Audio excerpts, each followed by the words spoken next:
Welcome to the Wednesday webinar. Welcome everybody. My name's Yola Jacobson and I'm the manager of Natspec's specialist CPD service, which is for staff in Natspec colleges and across the specialist sector. And we provide these webinars and training sessions and consultancy support. And this webinar is the last of our series of webinars of winners of the Natspec 2020 awards. And all of the webinars will be recorded and put up on the Natspec YouTube channel. And past webinars have included such things as using yoga with occupational therapy for young people with autism, or the use of apps to support students into work. There's a whole wide range of webinars there for you to have a look up on the Natspec YouTube channel. So today, as I say, it's the last of our webinars as part of the Natspec Awards. And I'm really delighted to welcome Julliet Doherty, who's head of the post-16 learning at Wargrave LEAP College. And Julliet the college that Julliet works in won the partnership award last year for the Natspec Awards for the work around partnerships, community partnerships and work experience in a vocational curriculum. And today she's joined by her colleague Steve Hogarth, who leads on careers and employment at the college. And they're going to give a presentation about their award-winning practice, and they're going to tell us about how they've managed in lockdown and adapted that practice with all the restrictions that COVID-19 has brought. So I'm going to stop sharing, and hopefully the next time I share we'll get a proper copy of Julliet's presentation, because it's a really great presentation. I'm going to share that presentation now and hand over to Julliet, and hopefully Julliet, I can get this showing properly. At the window at the moment. So I'm Julliet Doherty, head of post-16 here at LEAP College, and Steve. Yeah, I'm Steve Hogarth, and I do recognise quite a few faces actually, not least from last Friday's presentation on another organisation. But anyway, I'm leading the careers education across the main school and the post-16. So I just thought Steve has actually been out today with one of our partners, so it was a bit more current. I've worked here at Wargrave for just 7 years. I've been head of post-16 now for 12 months. It was 9 months when I wrote this. I was interim for almost just over a year as well. We're an autism specialist college, and we do 5 to 16, and we have 2 colleges, which are 16 to 19 and 19 to 25. So although it was LEAP College that actually won this award, post-16, which is the 16 to 19s, also tend to be on the work site with us, so we're quite inclusive in that way. In Lakeside, we've got 13 students currently and 14 in LEAP. Very much a mixed cohort. We actually, on here, we've got that we follow up to a level 2 curriculum, but that changed in September, and we're actually up to a level 3 curriculum now. So we have a young lady who's doing an Access to HE award with us. So the sort of ABC, entry 1 up to level 3.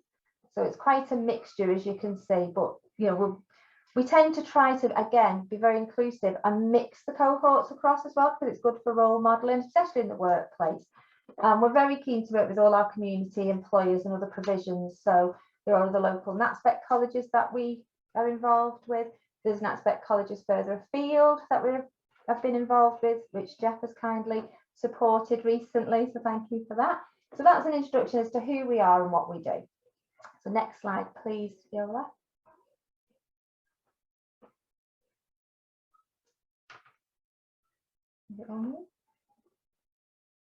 Yeah. So we were absolutely thrilled to win the Partnership Working Award. It's something that I would say over here at Wargrave, we've been quite sort of into our own, haven't we? We hadn't Yeah. been very outward looking for a long time, and there's been a lot of change at Wargrave. So new leadership from school right through to LEAP. So we've really gotten a great sense of openness, bringing the community in, but us going out to them. So we work closely at the moment alongside a group called Enivert. It's a company who do a lot of landfill sites across the country, which they actually have a beautiful, they're based on a 110 hectare wildlife park over in Haydock. Part of that is a volunteer group called Friends of Lyme and Wood, and they, along with Enivert and our students, have all been working together to really enhance the area, haven't they? Yeah, and bearing in mind it's built on a landfill site, the work that we've contributed to as a partnership has worked extremely well. So in terms of developing the park, we're going right across from the horticultural project, and the maintenance and a development plan has been built up, drawn up by all the stakeholders, right the way through to extending our students to looking at the local labour market information and developing their skills in forestry. So that takes us into a whole new arena of using more equipment, and in terms of the PPE that we need to provide, but it sets the students up, and it towards their employability. The skills that they learn are absolutely fantastic. And as you can see, we tend to do some work with the stakeholders. We set up a job carving sheet and we use it.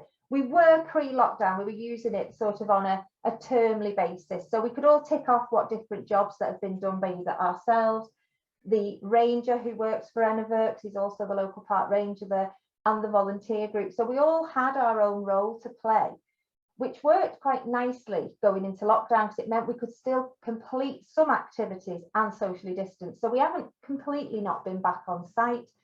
Next slide, please, Viola.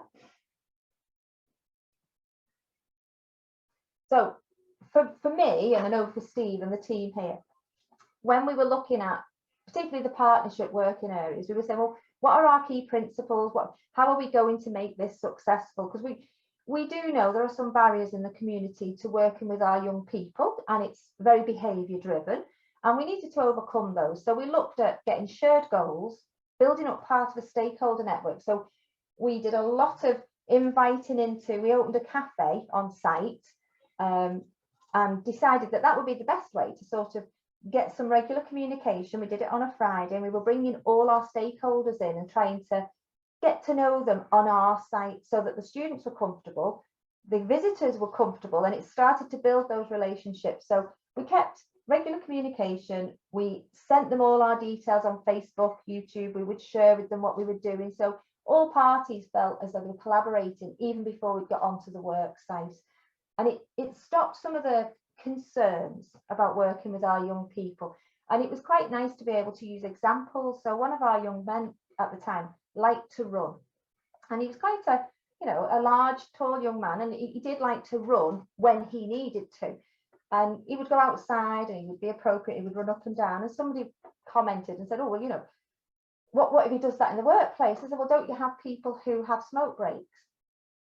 And they were kind of, oh, well, yeah. I said, so why would it be any different? You're giving somebody that time to be outside. So we were able to break down issues around, well, okay, I guess if he just needs that 5 or 10 minutes. So doing some of the collaboration and sharing the outcomes allowed us to then sort of look at future developments, which we'll go into later, but that was our starting point. The next slide, please, Viola. So we sort of sat down, didn't we, and wanted to develop a vision, mission, and a joint outcome. That involved very much Steve and the team. So do you want to talk about the community partners and anything on there? Yeah, well, we do have our community partnership involves volunteers as well.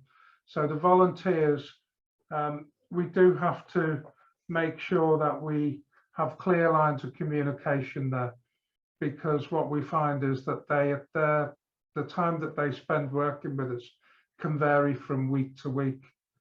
So we need to be careful, and they've all got a lot of different skills as well. So we've been able to use those skills to help the students complete the project around the park. So whether that's looking at the fences, building raised beds, supporting the construction of the polytunnel. All these things, we find we can get some fantastic expertise from our partners.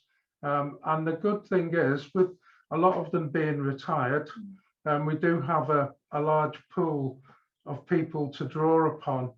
It might not necessarily be the same people each week, but then again, that's good for our young people, because they get to learn how to work and communicate with different, with a variety of different people in the workplace. So we found that the partnership work with the volunteer side of it works extremely well. And then we do have a ranger who works for Enivert, who can also become more involved in the training on how helping our students use more mechanized equipment, such as a brush cutter. And he will go through the training of that and present them with a certificate at the end of it. And he actually gets out on site and he shows the students what work is required and exactly how to do that, and he will supervise that. So it's a very good resource in that respect. And by maintaining those contacts with our partnership organisations and having those stakeholder meetings, we can outline exactly what the aims are for Wargrave, the post-16, and how that dovetails into, you know, the park plans for Enivert and for the volunteers as well. And we spent a lot of time getting to know sort of who has the say over here. Basically, I don't live in this area, so it was like, who would we work with? And I'm very lucky that the governor for post-16 is a Rotarian, isn't he? So, you know, he gave us a lot of contacts. We got in touch with local MPs. So really, it all kind of roller coasted, and we had to keep that in check at times because it can run away with itself very easily. So it was about coming back to that, saying, what are our long-term project needs? Who can help us? And how can we help others with theirs? Because what we didn't want to do was make it a Wargrave project. We wanted to make it a community-led project. So that was quite a key. So a lot of communication, a lot of developing a vision and a mission that fitted all of us. And we all kind of had a different one to start with. So it was breaking it down, and all those different ones, when we actually broke it down, we realized it was the same. It just was written slightly differently. So that brought us together. So next slide, please, Yola.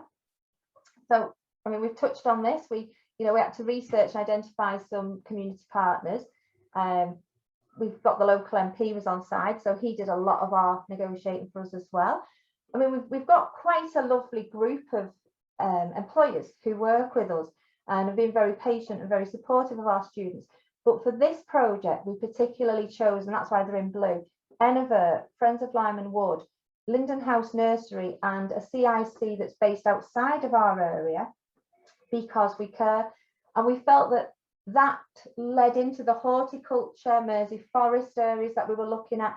So Marks and Spencer's and Tesco is a slightly different project that we're looking at.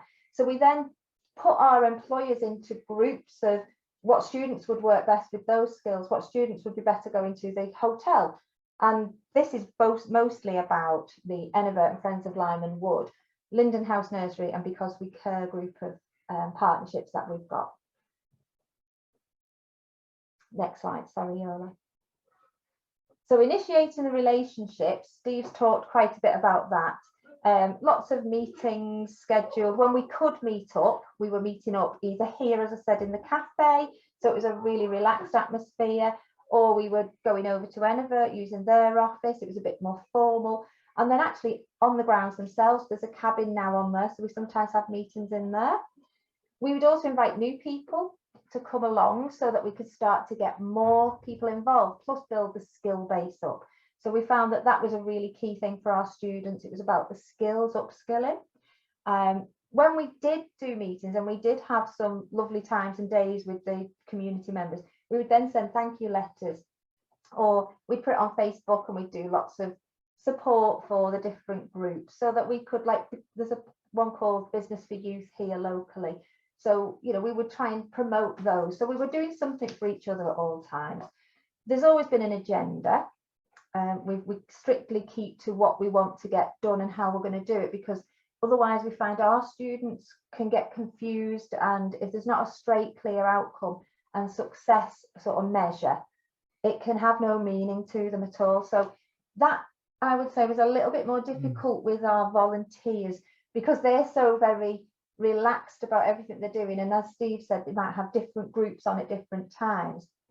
For us, we have to explain that although, you know, our students may present as understanding what they're doing and feeling that, you know, when they were talking to them, they were listening and taking it all in, it was like, yes, they are, but if they can have it in a schedule, and if we can then formulate that so we know exactly what's going to be the end result, it makes working together a lot more relaxed, enjoyable, and successful for the students. And it did take some time for the volunteers to understand that. But now they're great, and they will say to us, oh, you know, what's on the job list? How will that work? And they have it on in the cabin. They will actually have a big whiteboard, and they tick off what the students have done as well, so they know what not to go and do, because our students may still be finishing that job. So it's become a really tight partnership in that respect. And it's also important that our partners know what qualifications that our students are working towards. And I think you're going to talk a little bit more about that later, maybe. But in terms of just letting them know what qualifications are doing, what targets we've got to meet, how that ties in with our EHCP targets, and also, you know, how that fits in with the jobs that they've actually got. So it has to be purposeful. And once they got to realise just, you know, how much work we were having to do within an individual session, you know, it wasn't much a case of just standing around and, you know, watching, but it was more a case of working together to achieve those targets and aims. And it is lovely when you see that naturally take place. It did take, I'm not saying that happened overnight, it did take some working at, and sometimes private conversations with different individuals to say, well, you know, they wouldn't really understand if you tell them that, but if you put it in this way, and that's why I've put preparing the written materials so everybody knows what the target is, and sharing that with all stakeholders so they can see, oh, the outcome needs to look like this for this young person. That's fine. So as Steve said, it was us being very tight this end with targets, outcomes, success measures, and then sharing that so it didn't become a little bit too restrained, for the volunteers as well. So it's you know, it has been inclusive, and sometimes it's not been as good as it could, and other times it's been hugely successful, and that's the nature of humans working together.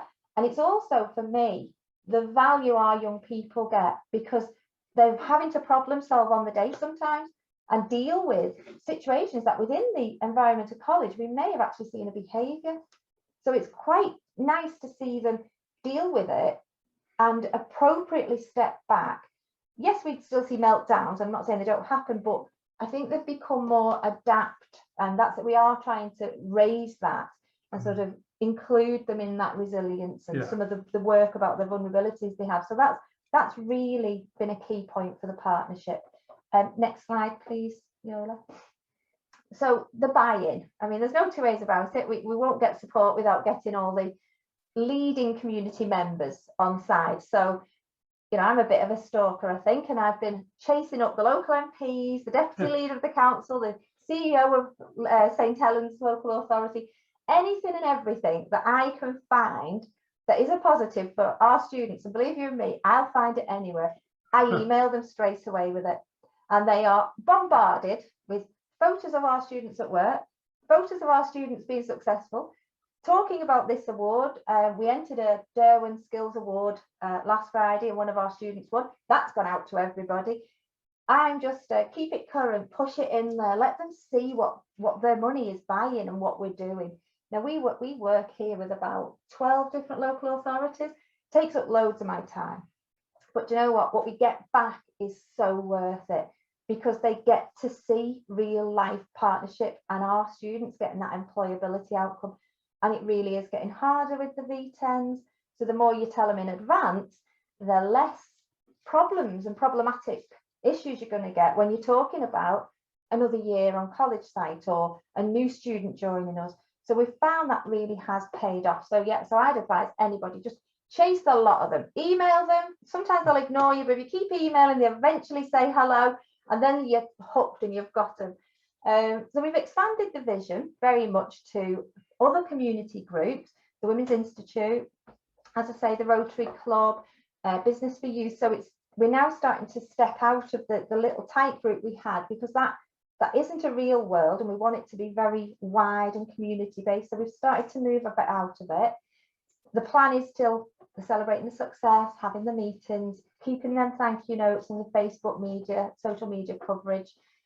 We haven't obviously been able to do the coffee mornings, but we've done some virtual ones. So we're still keeping that momentum going. So next slide, please, Yola. So, oh, that sounds a bit doesn't it? Frame the vision to complement the interests and philosophies of our partners, basically meet their needs. So I've been a bit posh there. So we look at what is it the community wants, who we work in. Now, the park that we work on, as I said, it's a landfill site. So you can imagine there's a lot of very nice older houses along the road, and an awful lot of neighbours of that road were very unhappy when Enervert took that site over, and they knew that their park area that had always been there, this country park, was actually then going to be really somewhere for everyone to dump. And it did for a while become a bit of an ASBO site, and you know, people weren't very happy in the neighbourhood. So it's developed, and not well before we got on there, where Enervert was putting a lot of money into regenerating the area. So us going, and we were our high vises, and you know, we're seen as part of that regeneration. So that was important for us to determine that people have got things they're not happy with, and there was a lot of young lads riding bikes on the park and doing damage, and you know, there's a lot of issues around that. So we've actually looked at that, and then by us being on the park and by us taking a different tactic with our community members, everybody's actually there at some point, and the volunteers are there through the evening. So it's reduced crime, and it's reduced some of the issues they've been having. So that's worked in our favour, because it's a positive for the students. So that's been very important. So keeping that philosophy of us doing good and supporting the community. Again, feedback from the community and the business groups. We constantly are asking for what could we do better, little cards. What did you find worked well today? What didn't work so good today? So even better ribs. And tailoring to meet everybody. We've had to tailor it through lockdown. You know, I know it's a 2 metre ruling with the government, but because our students are going to move around and don't fully understand the 2 metre, can we ask you to try and keep between 3 and 4 metres? And then if they do invade any space, they're still 2 metres away. That took some organising, didn't it, with the different people? I think although they wanted to, you know, comply with all the COVID mitigation measures and protocol, they taken aback a little bit, really. But those steps were essential, we thought, you know, particularly with the nature of our young people. Yeah. Next slide, please, Yola. So I think we've pretty much covered being an outstanding advocate. So, you know, I see that as my role. I see my role as being the voice of the students and making sure that everybody locally and the wider community are very aware of what they can do and how well they do it. You know, and how very different each of them are. So celebrating successes, sharing that, advising our partners about anything that we're up to. So, you know, if we're going to be doing something different, I'll let them know in advance. So the local authority might be told, you know, the local key workers that we work with, we've got a builder, Galliford's, currently not doing a project with them, but I've got contact and said, guess what, we're going to be doing this and we're looking at building something. Have you got any CSR time? It just generates that interest in what we're up to, and they've been really supportive now, haven't they, and want to get involved with us with some of the work we'll talk about later on. and even we've got local companies who've supplied, brand new tools for the students as well. And quite considerable, maybe £1,600 worth of tools, because they want to put something back into the community. So again, it's that networking, it's that partnership working and raising the profile all the time. We're part of groups. We keep it very. There is a risk element, I would say, to anybody. From a staff point of view, we're on a Friends of Lyme, the volunteers WhatsApp group. We tend not to speak on it, and we very much follow some of what the comments might be about where they're at, what they're doing. There's lots of photos posted on it of different wildlife they've seen, but that, I would say, that is an area where we probably wouldn't do that again, because I think it opens you up to, it's like anything, like, I mean, I don't do social media, but your Facebook and all that, it could put us at a risk situation if we commented and it was seen as maybe an inappropriate comment, or somebody took offence at it for no good reason. So I would say, although we were part of it, we didn't take part in it. We just monitored it to see what was happening on site, and we could share with students, and they would share with each other and say, students have been on today, they did this, and it was lovely to see that positive commenting going through their own little group and network. So we kind of monitored that, but didn't really overly get involved, did we? No, I think we looked, and that just gave us an indication of some of the additional work that we were doing. But we used our main, Wargrave post-16 social media to get the message out there.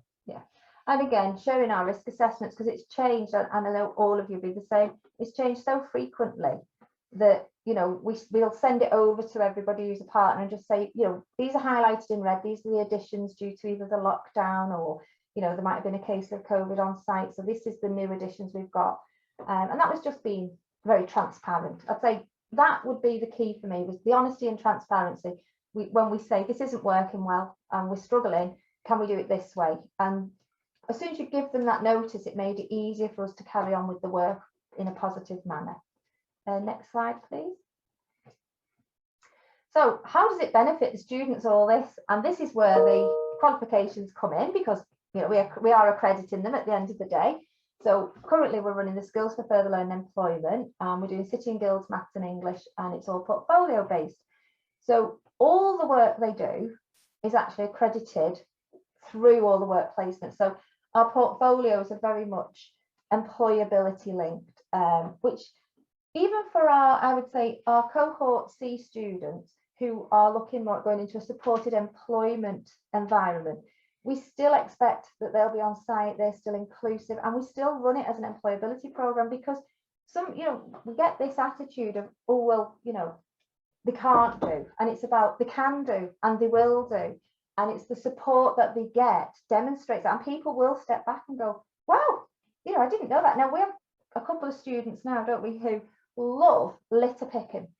It's just so sensory for them, and they're in a beautiful environment. That has made such a difference to the community, because it was a very, you'd get people go over a weekend, they'd be dropping the litter, so we could just go and take some of our other students who, for a sensory activity, would thoroughly enjoy cleaning the park up, stopping and having a drink and relaxing in beautiful surroundings. But the community again can see that we've all got a value, and that was very important. And as I say, that all ties into the accredited learning pathways. We also RAPA the PFA areas for our students, so it feeds beautifully into that, with the community, relationships, health and fitness, independence. So it kind of just envelops everything we do, doesn't it? So the employability has become the steering of the ship that we're in now, and we're kind of, everything's going through that, so it's important. So we're looking to upskill all the while. It supports the students to understand that they can have their aspirations and ambitions, and it is important that they see people in the workplace and they can demonstrate and identify that they can actually do that and recognise that.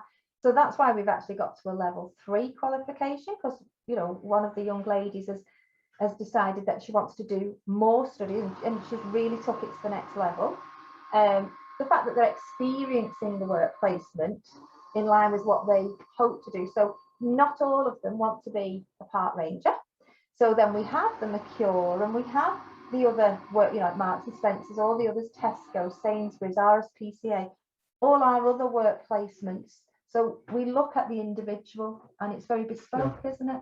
Yeah. So, I mean, this is focused pretty much on the horticulture area for the students. It's meaningful. I think Steve touched on that before. It has to have a value. We're not just there saying, oh, can you litter pick and it'll pass a day. It's that just should never happen and doesn't. You know, some of our students would hate to litter pick, and I wouldn't want to give them a litter picker. You know, it'd be like, I'm going to tell you I don't want to litter pick. We wouldn't ask somebody to do that if that's not what they want to do. So it's about finding the role that suits the individual, and we'll get them to that next step for the quality of life, and also support. And I'm going to sort of, you know, do a little push here for Jeff, support that resilience and looking at reducing the vulnerabilities of those students out there and saying, you know, this young person learned as a consequence of going onto that work site and working with that community, they learned to be able to go out for dinner with their parents or with a carer in a safe manner. So it's about showing that you're building resilience and reducing vulnerability through the workplace. And it's about making them decisions about destinations. You know, it's their decision. And very often in transition meetings, it's a local authority decision or a parental decision. It's lovely to be able to say, well, you're saying they can't, but look, they can. And we've got the videos and we've got the evidence. So that's one of the ways that we use it to benefit our students. It increases their voice and their person in front of other people. Next slide, please. So it's achieving appropriate post-college destinations, which we're very keen on. You know, we don't see us as the be all and end all. Some might want to go to another college, and we're now in that position where we're saying it's a 3-year course. But you know, if it's right for somebody to leave after 2 years because they're upskilled enough and they're ready to move on to something else, let's do it. Let's be person-centered. Let's not say it was 3 years, you're with us for 3 years. It's about honesty, working together, and working with the community wherever they will next be, and that prepares them for that. Steve definitely touched on it. It's about that experience of enabling them to work with a range of people. We never know. You know, a volunteer can say, we'll be there at 10 o'clock and we'll see you, and then somebody who is totally different might be there at 10:30, and you're like, who's this one? And you know, and it is sometimes for us, we've got to adapt. So the students see us adapt and they adapt. It's not scary, it's not a problem. It's still somebody who's going to be working in your team. So that's been a benefit. We do know the whole team of people from which any one person can turn up, and we have developed relationships with those individuals as well. So they're familiar with the students. So although we're approaching a situation where we may not be entirely sure who's going to be there that day, we've still forged that original contact with them, and it's then the students and their adaptability and their resilience. And it's that independence. I think, you know, key to everything is independence, them feeling that they can go to work and be left with a job, and they can follow the health and safety rules. You know, some of our students are 2 to 1, and you get them out into that work placement and they just thrive, don't they? You know, and it's lovely because we work very much on the support's there, but we always step back. The idea is that young person will make their own decisions and learn by that default of it didn't work out. You know, it is that managed risk, and we do sabotage situations. So it is lovely to see that in a workplace, and when it's successful, the confidence it builds and the self-esteem. You know, so it is recognizing and managing risk. Everything's risk assessed, and then we can up that ante and raise that challenge as we go along. And particularly, as I say, the positive coverage. I mean, the students were thrilled when we won this award. And again, it was a shame because it was just as that lockdown had hit and we were having to socially distance, but they were all sat watching the screen, and to know that that was theirs because they'd achieved, it was that for me. You know, I hate this side of things. I don't like all this hosting anything. I'd rather be in the background. But for me to see the students so happy and their parents, that was like just everything to us. And the young man who won the Derwent Skills last week, you know, he does have a great time. So for him to get that, and we put it straight on Facebook, and that success, anything where there's collaboration and they've been successful, it just, I mean, I know it's an old thing, but it does breed more success, and it gives them that aspiration again. Next slide, please, Sariola. So if we're benefiting the students, clearly we've got to look at how are we actually benefiting our community. And they, you know, it's extraordinary circumstances for them. So working and engaging with our young people in an environment outside really has improved social interaction for all of them. They, you know, they'll say to us, you know, we've learned that we just write a note down and give it them and walk away, it can get done. And so they're improving their understanding of our young people, and they don't see them now as a young set of adults with autism who are coming on site. It's just, oh, the LEAP lads are here or such, but we're just another team member. So that, you know, that's been really good, that engagement. Real experience and life skills. So some of the people that we work with are, you know, quite a lot are retired, but some of the people from Enivert, you know, they said they've learned skills from us about, you know, how to work with their workforce, how to support their workforce. In fact, they've identified one of their workforce members as probably autistic, because they said, you know, oh, we didn't think about that, but he responds when we do that. So they're learning from us as we're going along, very much the inclusivity, integration into society. You know, it doesn't matter whether it's in employment or in your domestic environment. It's about feeling you are valued, you are integrated into that. And for our young people, that means the world. You know, they love to be accepted, and they love to be out and doing. And it's great when you see them not with us doing it and us being able to step back.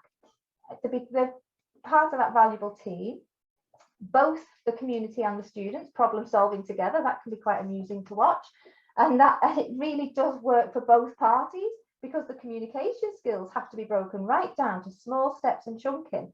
And sometimes we work with one person who, you know, he was a manager of an organization and he was used to leading and going ahead, and he's really had to step it back and change his manner to deal with our students. And he's kind of then changed that in other ways as well, which has been really rather nice. So we get more confidence from the community in us as a college and our young people. It enhances the community because it is a real environmental project. We've put in for a bid for some stuff to do even more on site, and it improves their own leadership and their own team building skills. You know, they tell us they get a lot from it. So next slide, please, Yola. So do you want to talk about this slide? Yeah, basically there's a lot of benefit, not only for us, for the community partners. So our students are involved in a whole host of things that you can see listed here. So as well as the general maintenance, where the students are learning new skills, how to use and care for the equipment that they're using, they're also involved in maintaining the appearance of the park, and that's extremely important for the local community. And once you've got, as well as our partners, the wider community involved, then we tend to find that we get a lot of commitment from local people. So if they see that we need something in particular and we send out an appeal, then local people in the community are more willing to support us because they see the benefits of the park to the local area. Some of the things that our students have been involved in is maintaining beehives within the apiary area, and obviously there's a risk assessment for that, and everything is done according to plan. And also doing some of the general work in the nursery area so that they can take the plants and the shrubs and put them out into the park. So that will be involved in constructing raised beds for the allotment area or the nursery area, the planting, the ongoing maintenance of the flower and the vegetable seeds, and then sending those out into the park. And also we've also been involved in a project where we've planted round about 400 trees, not only at the Lyme and Wood, but within the local cricket club, and some of the other places that we've got a good relationship with. So our partners benefit just as much as we do. And because of that mutual, you know, those mutual benefits, then it drives the partnership working forward, I think. And I think as well, once the staff see just how, you know, the confidence, the resilience, all the employability skills that are developing within our students, it maintains their enthusiasm as well. And that's really important. So it is an enrichment of everybody's well-being. So much so that actually one of our volunteers, when we were advertising for TSAs, applied for the job and got the job. And is actually now working in the college with the students because she just loved the work so much.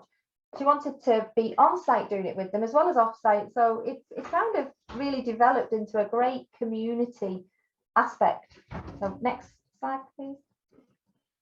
So what is the overall impact and outcome for us? I mean, it definitely won't stop there. The joint partnership of Enivert, Friends of Lyme and Wood and Wargrave House, we've got a 5 to 10 year plan centred mostly around the park, but establishing a community allotment, which Steve's touched on, and a community hub that's integral to the post-16 starting to run a cafe. We're going to call it the Heritage Cafe, the Heritage Shop and a Heritage Centre, because right where we are in Earlstown, Newton Willows, Haydock, it's where the rocket, the Stevenson rocket was built. It's very much a locomotive and coal mining area. So we want to share again back into the community what it's famous for, and we want to develop their memories. So we're actually going to be, I mean, there is a plan further down, but we're actually, I had a stakeholder meeting with Enivert, and we're actually looking to lease the land off them, which you'll see in a bit, and build a whole new college due to the fact that we've started this partnership. So, you know, a feasibility program's been put together for us to move off site. We're looking at bids and funding, and that's going to be a community college hub that develops all these areas. So, you know, we've got the log cabin. It hadn't got when we put this, but the log cabin's up, and it's got electrics and a toilet and a little kitchen, which was donated to us. And again, you know, somebody fitted that for free. So, and that's on site now, so the students can go and use that. There's a polytunnel, and we're looking to get a double-sized one now as well, because the one we've got just isn't big enough. Then we're developing a sensory garden. We want some animals on site so we can start to bring the local nursery, because we are developing the forest schools area, and the students are getting very involved in that. So we're looking at rabbits and guinea pigs and ducks so we can sell eggs. So we're starting to really build up some of the elements of it becoming a community hub. So next slide, please. And my favourite bit, every picture of our students makes us smile. So these are all different students working at different aspects of the park, and we were doing a sensory area with wildflowers. So they had to prepare it first, and it was quite high up. And I was on site with them at this time, and, you know, getting those seeds down and putting them in this thing that Will's doing here. It looks a lot easier than it was, and pulling it straight and making sure you covered your areas. But William, when he was doing this, he came to us from a different college, different school, and he joined LEAP. He was quite a shy young man, and after the 3 years, he'd loved his time working at Enivert, being involved in sort of the caretaking side, so much so that he told me he wanted to stay on and do an internship. We've never run internships at LEAP or in Lakeside.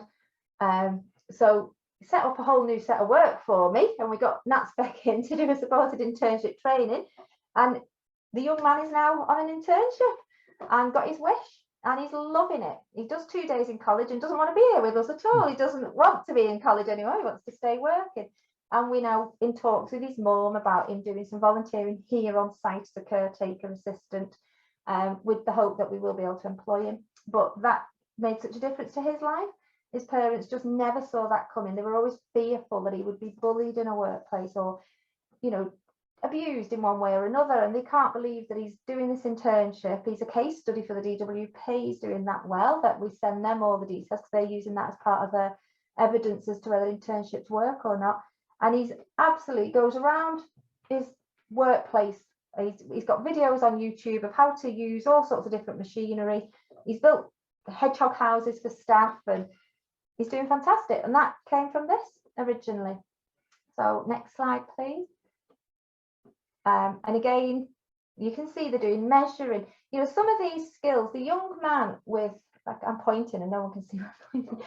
So the young man who is Owen, which is under, the words are above his picture, you know, he can be a difficult young man to work with.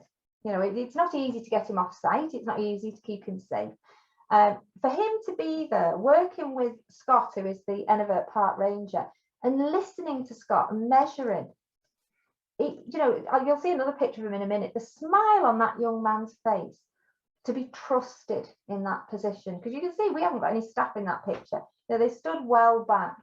That was a phenomenal, wasn't it? That was really a massive difference. And he acknowledged, you know, Owen said, it helped me with my maths and it helps me to speak to people, because he didn't know how to, and he could come across as aggressive. And he's had to tone that down to get what he wants in the workplace. And he's, you know, he's currently shielding, but he's done fantastic. And, you know, you can see the other young men all having a go with different types of tools, working as a team, which, you know, you can have them in a classroom and they can all look different ways. You get them outside and they're like all together and working, and that shows why the classroom isn't valuable to them. Real life is. Next slide, please.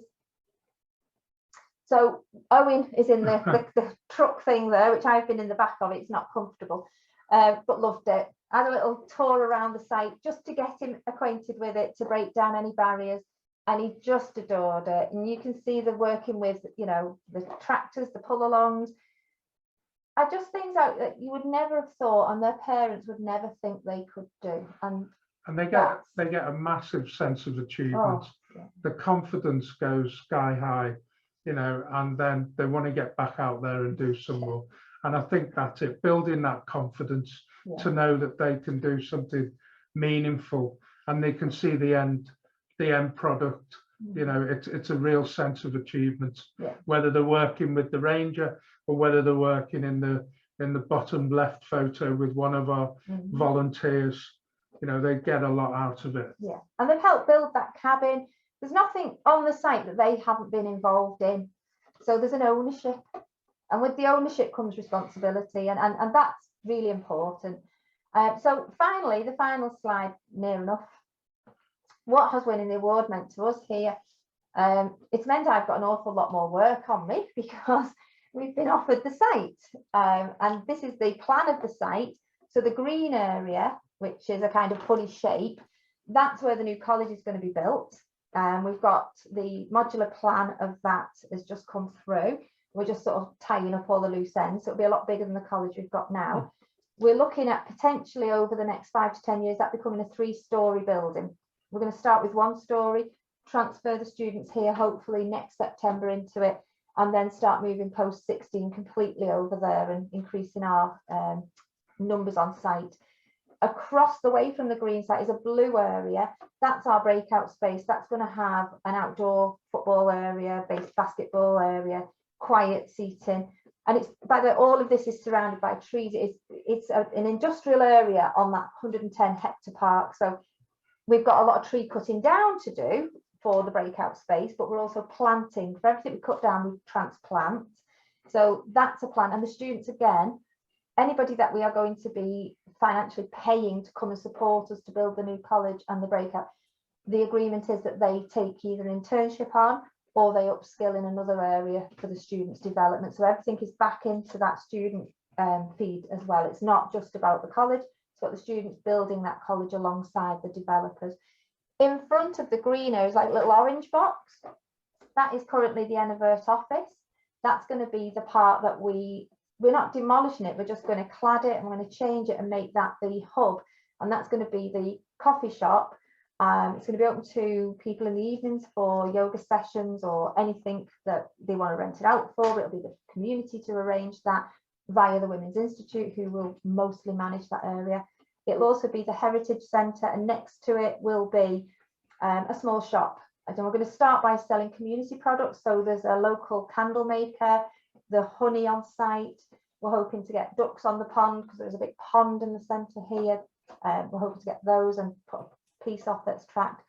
And basically become integral to the community here. We're only, if we move, we'll be 15 minutes away from where we are now. So we're still part of the family of Wargrave. But we see ourselves now as adults who need to move away from the mother. So we're going to be separate into our community with our young people. And that's what the award has meant, because without the award, I wouldn't have had those discussions with the senior managers and the CEO of Enivert, because, you know, I told them we had the award and thanked them for their support with it. And they just asked what my future plans were, and it roller coasted. So we're at feasibility stage with plans for 2022 moving the college. So thank you to Natspec and our students mostly, because without them, we wouldn't be sat here talking about this now. So thank you very much. And I think it's the last slide there. Yeah, so basically we hope that you found it interesting and we didn't waffle too much. But when I talk about the students and what we do, I do waffle because I do love it so much.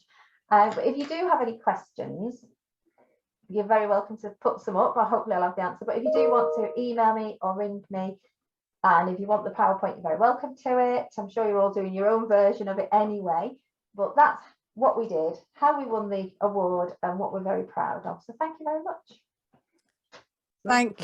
Thank you so much, Juliet and Steve. That was a really comprehensive presentation, and it's so good to hear how things have moved on since you got the award, which is obviously some time ago now. If anyone's got any questions for Juliet and Steve, we've got about 5 minutes before the end of the session. If you'd either like to speak up, I'm going to stop sharing this slide now. I hope you've all got a note of those details if you need them, just so that I can see you. So if you've got any questions, please feel free to put them in chat or unmute yourself and just, you know, go for it.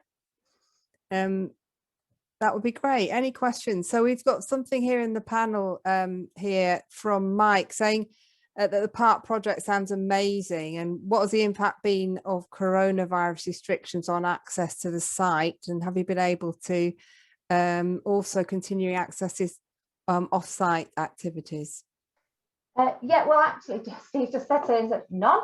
Yeah, we risk assessed it, as it's such a massive space. We were able, I'll be honest though, we didn't have all our students. So yeah, I mean, the difference is that we've timetabled our students up until the 8th of March. We had a 2-day offer. So Monday, Tuesday offer, Wednesday, Thursday offer. Friday was a kind of deep clean day.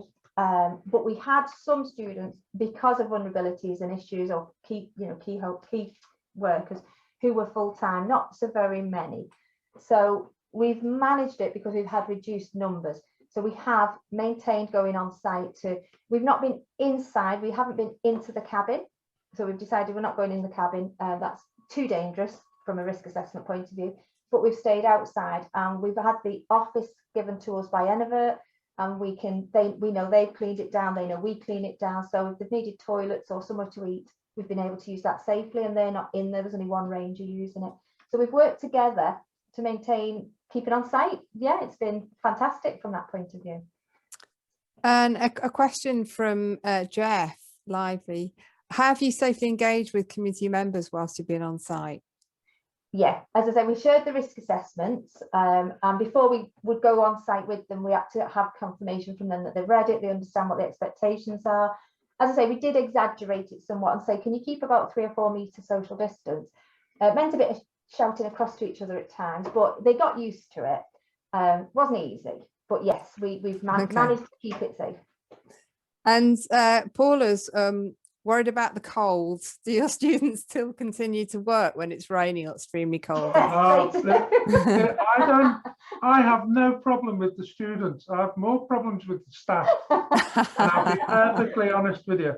So, for instance, in October, we were working in the pouring rain, and the staff were all huddled together, and the students just got on with it. And they obviously you've got to be mindful, but they really enjoy that. Yeah. Some of our students like the rain, like water in whatever format it comes at them. But yeah, the snow, rain. There's a video on YouTube of one young man who, because it was so sludgy, he actually got his wellies stuck in the mud, genuinely stuck in the mud. He had OCD. Wood didn't want anyone to touch him, but he was very happy for us to pull him out of his wellies that day. But yeah, it was any weather, any time. We still go for it. Excellent, thank you. I've got one more question before we finish, because I know this is a lunchtime slot and people will have to get off and probably onto their next session from Claire saying, asking about any specific training to support the students in the workplace. Yeah, Scott the Ranger does any of the equipment training. So if it's an electric mower or sit and ride mower, any of those things, that comes from Enivert themselves. The other training we tend to do on site, so anything around how to use tools safely. So if they're doing a bit of joinery and if it's small tools, we do it on site before they get off. So they might do a small project on site first to make sure they're safe, then that's transferred into the workplace on a bigger project. The volunteers have been brilliant at that, haven't they? We actually did, which worried me no end. We actually had to, and I can't remember what it's called at all, but there was a big pit and they poured cement in, and they had two of our young men with a big long stick, and you have to kind of hit the cement down, but it has to be done equally so it flattens. And I had visions of, you know, solid young students stuck in cement, so I was really stressing about it at the time, and I was overseeing it, and we'd risk assessment. I was thinking, it'll be fine. And they were great. When I had a go at it, it just was rubbish. So yeah, everything is done very carefully, very risk assessed, but with training from those who've got that skill, particularly if it's a big job. Okay, thank you for that. I think we're going to have to finish there from there to now. We've got people saying thank you very much and what a good presentation, but I'm just going to share your last slide, Juliet. So if anyone wants to get hold of you, that's your address and your phone number. Whoops, I've taken it right through to the end. I'll take it down to the bottom so that people can see if anyone didn't manage to get Juliet's details. And I'm going to finish by saying a huge thank you to you, Juliet, and to Steve for that really comprehensive presentation.